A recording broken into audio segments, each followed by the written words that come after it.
오늘은 교회력으로 본다면 부활절 두 번째 주일입니다. 지난 주일 부활의 첫 증인이었던 여인들에 관한 말씀을 나누었는데, 마태복음에 이어서 막달라 마리아가 예수님의 무덤을 찾아간 일을 이번에는 요한복음을 통해서 함께 나누고자 합니다.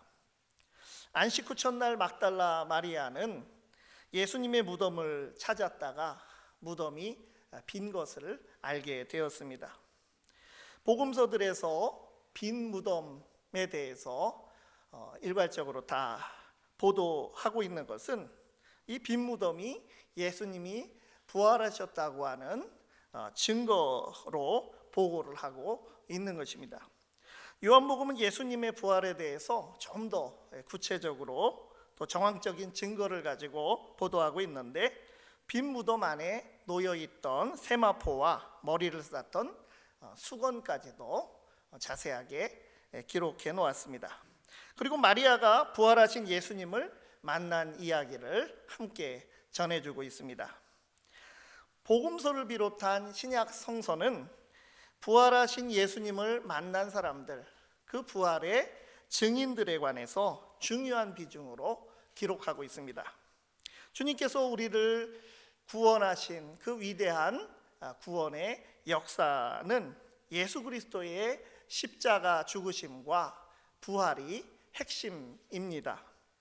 사도신경은 오늘도 우리가 고백하였습니다만, 삼위일체 하나님과 교회와 또 성도에 관한 이 고백을 우리가 하면서 특별히 예수 그리스도에 관한, 성자 예수 그리스도에 관한 고백이 가장 큰 비중을 차지하면서도 그 안의 내용의 핵심은 죽으심과 부활이라고, 그 죽음과 부활에 대한 고백이라고 하는 것입니다. 마리아의 몸을 빌려서 완전한 인간으로 나셨으나 성령으로 잉태하시어 동정녀에게서 나신 분이시기에, 이러한 고백은 예수님이 인간에게 속하지 아니하였고 그러므로 죄가 없으신 분이시고, 그래서 속죄의 양, 흠없는 속죄의 어린 양으로 우리의 죄를 대속하시는 죽음을 죽으셨고, 무덤에 장사 지내고 3일째까지 죽어 있었다고 하는, 그래서 완전한 죽음에 대한 고백을 하고 있는 것입니다. 예수님께서 부활하셨다고 할 때 반드시 그 앞에 사흘 만에 부활하셨다고 이 날수를 밝히며 고백하는 것은 죽은 것처럼 보인 것이 아니라 완전한 죽음에서 완전히 부활하셔서 그러한 진정한 부활임을 뒷받침하기 위한 것이고, 또 부활 후에 여러 사람들에게 나타나신 사실들, 그것을 또한 성서가 계속해서 우리에게 전해주고 있는 것은 부활에 대한 분명한 증언으로서 우리에게 전해주고 있는 것입니다. 오늘날 우리도 부활하신 주님을 증언하는 자들이 되었습니다.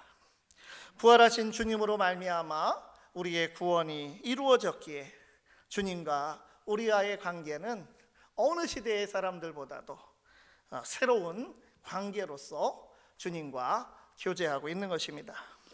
그렇다면 우리가 주님과의 관계에서 경험하는 은혜는 무엇입니까? 첫째로 주님을 간절히 찾는 자를 주님께서 만나 주십니다. 오늘 본문 요한복음 20장 첫 절 11절을 보면 이 막달라 마리아가 예수님의 무덤 입구에 서서 울고 있었다고 했습니다. 예수님에 대한 간절한 마음으로 무덤까지 왔는데, 이 빈 무덤이라고 하는 예상치 못한 상황에서 어찌할 바를 몰라서 울고 있었던 것입니다. 우리 말 성경은 그냥 밋밋하게 울고 있더니 이렇게 번역하였지만, 이 단어가 헬라어 사전에는 소리내어 울다라고 하는 그런 뜻입니다. 그러니까 엉엉 울고 있었다고 하는 뜻입니다. 마리아는 지금 20장 1절부터 더 읽어보시면 마리아는 지금 두 번째로 예수님의 빈 무덤에 와 있습니다. 처음에 왔다가 빈 무덤을 발견하고 제자들에게 소식을 알려서 베드로와 또 사랑하시는 제자와 함께 다시 왔는데 무덤이 빈 것을 그들은 확인하고 이 남자 제자들은 돌아가 버리고 지금 마리아만 남아서 엉엉 울고 있었던 것입니다. 그러니까 주님을 시신으로라도 만나 뵙고 또 향유라도 이렇게 바르고자 했지만 무덤 속에 안 계셨기 때문에 지금 이제 어디로 갈지도 또 어쩔 줄 모르고 또 어디서 주님을 찾을지도 모르고 있었던 것입니다. 지금 마리아는 오직 주님만을, 오직 한 가지만을 생각하고 있습니다. 마리아가 정말 지금 천사씩이나 만났는데도 이 두려움이나 놀람이 없이 엉겹결에 지금 대화하고 있는 것을 보면 이 경황이 없어 보입니다. 잠시 뒤에 그토록 사모하던 예수님께서 눈앞에 나타났음에도 마리아의 생각은 온통 빈 무덤에 관한 생각에 예수님을 바로 알아보지 못하고 동산지기의 한 명으로 오인하고 있습니다. 이런 마리아의 간절함이 무덤으로 2번씩이나 가도록 만들었고 울며 예수님을 찾고자 하는 마음이 주님을 마침내 만나고 부활의 증인이 되도록 한 것입니다. 시편 42편 1절 말씀, 하나님이여 사슴이 시냇물을 찾기에 갈급함같이 내 영혼이 주를 찾기에 갈급하니이다. 예레미야서 29장 13절 말씀, 너희가 온 마음으로 나를 구하면 나를 찾을 것이요 나를 만나리라. 주님을 간절한 마음으로 찾는 사람은 반드시 주님을 인격적으로 만나는 경험을 하게 될 것입니다. 주님을 만나는 것은 어떤 신비한 체험을 통해서 이루어지는 것이 아니라 간절히 사모하는 자에게 주님의 임재하심과 동행하심을 선명하게 나타내 주시는 것입니다. 우리에게 이러한 주님을 향한 간절함이 있습니까? 주님의 은혜를 주님으로부터 누리기를 바라는 간절함이 우리에게 있습니까? 주님을 간절히 찾는 자에게 주님은 그 임재의 증거를 보여주시는 것입니다. 주님을 간절히 사모함으로써 주님을 만나는 경험을 하고 세상에서 얻을 수 없는 기쁨을 누리시기를 바랍니다. 2번째로 주님과의 관계는 그럼에도 주님께서 주도하시는 것입니다.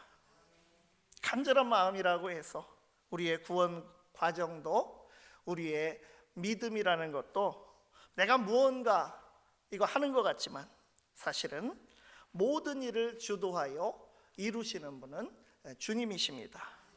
합력하여 선을 이루시는 분은 하나님이십니다. 본문을 보면 무덤을 찾아간 막달라 마리아는 이제 천사의 소식을 듣고 돌아서서 예수님을 보게 되었지만 알아보지 못했다고 했습니다.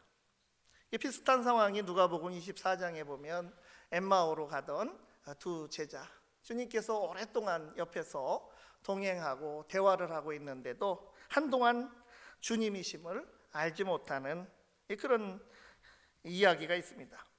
오늘 우리가 예수님을 믿고 주님의 부활하심을 믿는다고 하는 것, 그러므로 이것은 놀라운 은혜가 아닐 수 없습니다. 주님께서 우리의 영의 눈을 밝혀주시어 우리도 주님의 부활하심을 알고 또 믿는 것이기 때문입니다. 마리아가 부활하신 예수님을 알아보지 못하자 주님께서 처음에 여자여 했었던 그리고 주님께서 마리아야 이름을 불러 주셨습니다. 예수님이 쓰시던 언어는 아람어, 그래서 마리아를 아람어로 마리암이라고 부르셨다고 헬라어 원문 성경에는 나와 있습니다. 구약 성경의 그 히브리 이름은 모세의 그 누이였던 그 미리암이 이제 아람어로는 마리암이 되고 또 그리스어로는 마리아가 된 것이죠. 그런데 그 요한복음은 굳이 이것을 밝히고 있습니다. 아람어로 된 그 이름. 가끔 요한복음이 예수님의 하신 말씀 중에서 중요한 것을 그대로 아람어로 기록하는 그런 경우가 있는데, 이 대표적인 것이 내가 진실로 진실로 너희에게 이르노니, 이 진실로 진실로를 예수님이 하시던 말씀 그대로 아멘 아멘 내가 이르노니 이렇게 기록을 해놨습니다. 마찬가지로 오늘 여기도 예수님이 막달라 마리아를 실제로 불렀던 그 이름 그대로 마리암이라고 하는, 평소 막달라 마리아는 자신을 따뜻하게 불러주시던 그 호칭 그대로 주님께서 부르셨을 때 그의 눈이 이제 열려서 주님을 알아보게 된 것입니다. 그리고 마리아도 주님을 제대로 부르게 되었습니다. 처음 보았을 때 동산지기로 착각하였고, 처음에는 예수님을 그저 주여라고 불렀습니다. 이 주여라고 불렀다고 해서 이것이 우리가 지금 고백하는 주님이로 고백하는 그런 것이 아니라, 본래 어감대로 번역한다면 정중하게, 한 남자를 정중하게 부르는, 요즘 말로 교사 말고 그냥 선생님, 지나가는 사람에게 선생님 또는 뭐 아저씨 여보세요 라고 부르는 정도의 그러한 부름이었던 것입니다. 그러다가 주님께서 마리암이라고 그를 불러주시자 확실히 그는 주님을 알아보게 되었고, 라보니, 나의 스승님, 오늘 여기는 그냥 나의 선생님 이렇게 되어 있습니다만 나의 스승님이라고 부른 것입니다. 그러니까 마리아가 예수님을 평상시 그렇게 불렀던 이름 그대로 자신을 그 부르는 호칭대로 부르시는 예수님에게 그도 자기가 부르던 이름으로 응답을 하였던 것입니다. 부르는 호칭이 복원되었다고 하는 것, 그것은 서로의 관계가 회복되었다고 하는 뜻입니다. 십자가에 달려 죽으셨지만 지금 앞에 서 계신 분은 마리아가 간절히 사모하는 바로 그 예수님이 부활하시어 그 앞에 서 계셨던 것입니다. 목자가 양을 인도하는 것이지 양이 목자를 인도하지 않습니다. 즉 양과의 관계는 목자에게 달려 있습니다. 요한복음 10장 말씀에서 주님께서는 나는 선한 목자라 말씀하셨습니다. 요한복음 10장의 말씀을 몇 절 읽으면, 문으로 들어가는 이는 양의 목자라, 문지기는 그를 위하여 문을 열고 양은 그의 음성을 듣나니 그가 자기의 양의 이름을 각각 불러 인도하여 내느니라. 나는 선한 목자라, 나는 내 양을 알고 양도 나를 아는 것이 아버지께서 나를 아시고 내가 아버지를 아는 것 같으니 나는 양을 위하여 목숨을 버리노라. 목자가 아닌 자는 문으로 들어오지 않고 다른 데로 넘어서 들어옵니다. 그러나 양의 목자는 문으로 들어와서 양을 만납니다.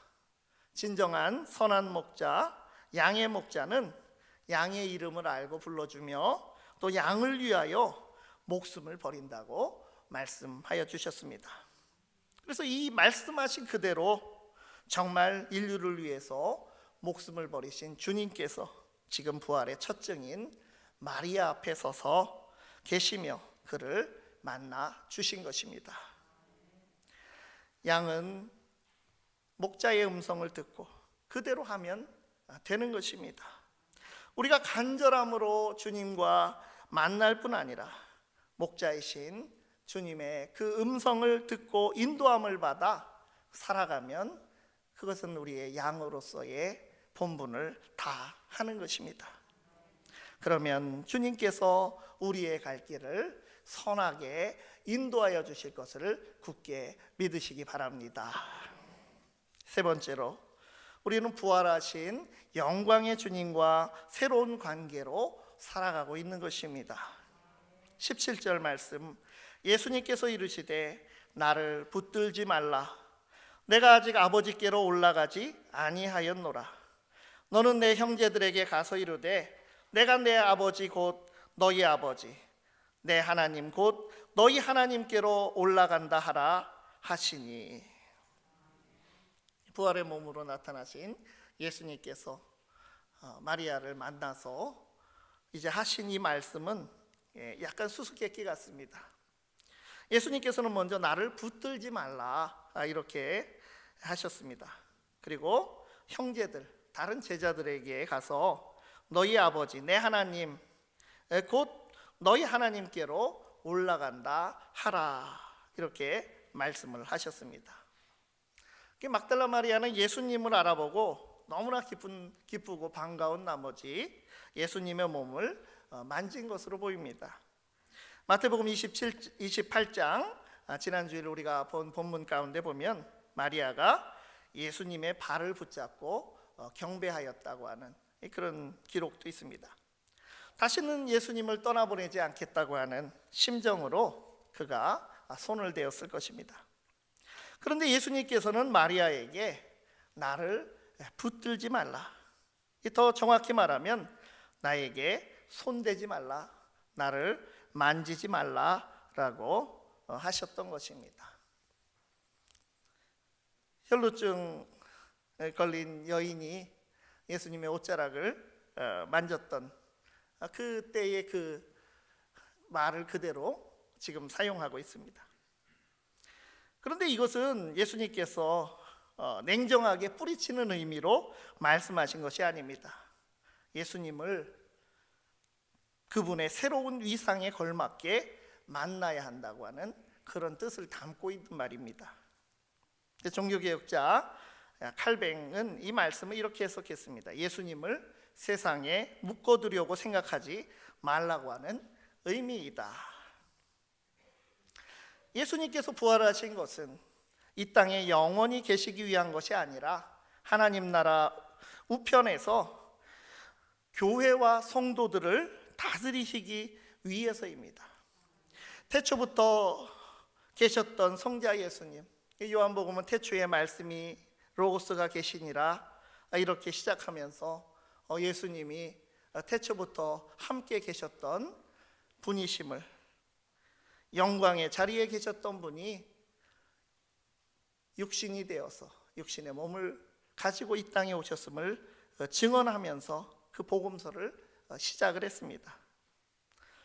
그 성자 예수님께서 본래의 자리인 하나님의 우편으로 되돌아가시고 제자들과 믿는 자들에게 약속하신 성령을 보내주시기로 되어 있었던 것입니다. 이러한 예수님의 올라가심, 이것을 요한복음이 강조를 하고 있습니다. 요한복음을 보면 그런 말씀이 계속 나옵니다. 올라간다고 하는 말씀, 다른 말로는 영광을 받으신다, 이런 말씀으로도 표현하기도 합니다. 예수님께서 죽으시고 부활하신 것, 영광을 받으시는 것, 예수님께서 올라가시는 것, 요한복음에서는 다 같은 뜻이라는 것을 우리가 알고 요한복음을 읽으시면 더 큰 은혜가 있는 줄 압니다. 그래서 주님께서는 이런 말씀을 덧붙이셨습니다. 내가 아직 아버지께 올라가지 아니하였노라. 이것은 그저 그냥 예수님께서 승천하신다 그런 말을 하는 것이 아닙니다. 지금 주님께서는 당신이 아버지 하나님께 올라가는 중에 있다, 높임을 받고 있는 중에 있다, 원래의 자리로 영광을 받으시는 그 자리로 가고 있는 그런 과정 중에 있다 말씀하신 것입니다.